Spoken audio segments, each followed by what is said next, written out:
Hello, magandang umaga sa lahat-lahat. Magandang umaga. At ako'y nagpapasalamat na sa Panginoon sa pagising ko kanina. Pero siyempre araw-araw ginagawa ko yan ang magpapasalamat sa Panginoon. Buhay pa ako at saka makakita naman ulit ng grasya dahil binigyan pa ako ng buhay. Kasi pag tulog tayo, para na tayong wala na tayong naramdaman, di ba? So ngayon, pagising mo ng umaga, papasalamatan natin sa Panginoon yan. Huwag yung magdasal ka ng kung anong hiningi mo. Mali yan, yung hingi. Parang dinidiktahan mo rin yan ang Panginoon. Palagi kang yung sinasabi nilang magdasal, Lord, bigyan ako ganyan. Hindi yan, mali yan. Dapat pasalamat ka. Dahil binigay na sa'yo.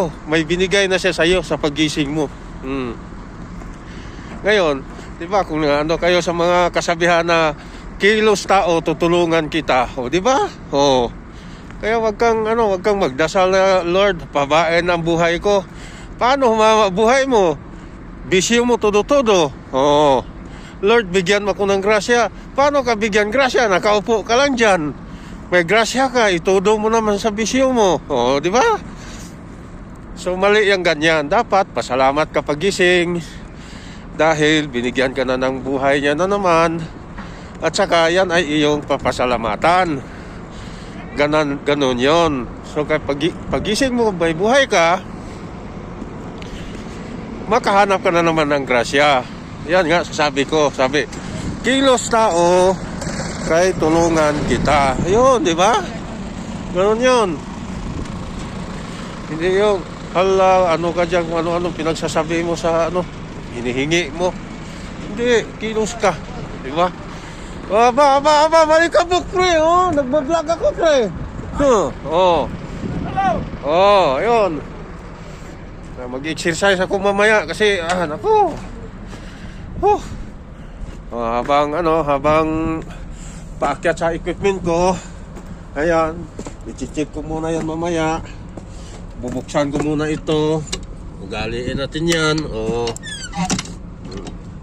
Tapos papasok dahil ang lamig. Uy, napakalamig talaga. Grabe. So ganyan lang yan. Tanggalin na natin to. Dito tayo sa loob ng bulldozer. SOP yan. Tapos ito, kasali din to sa SOP. Ikabit kaagad kasi baka malubat. Ayaw ayun na, pumasok na. Ayun, ganyan lang yan.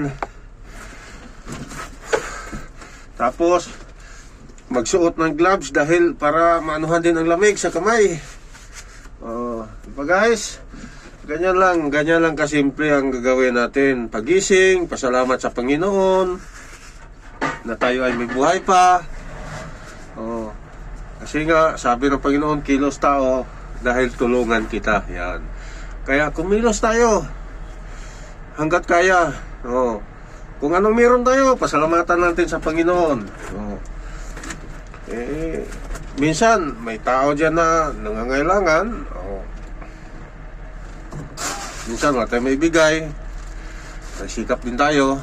Pero darating din ang araw na makatulong din tayo sa kanila. Magugulat na lang sila na magbibigay din pala tayo. Ganoon yun, di ba? Sa ngayon, medyo tiis lang muna tayo. Tago muna mukha dahil malamig. Okay? Salamat sa papanonood.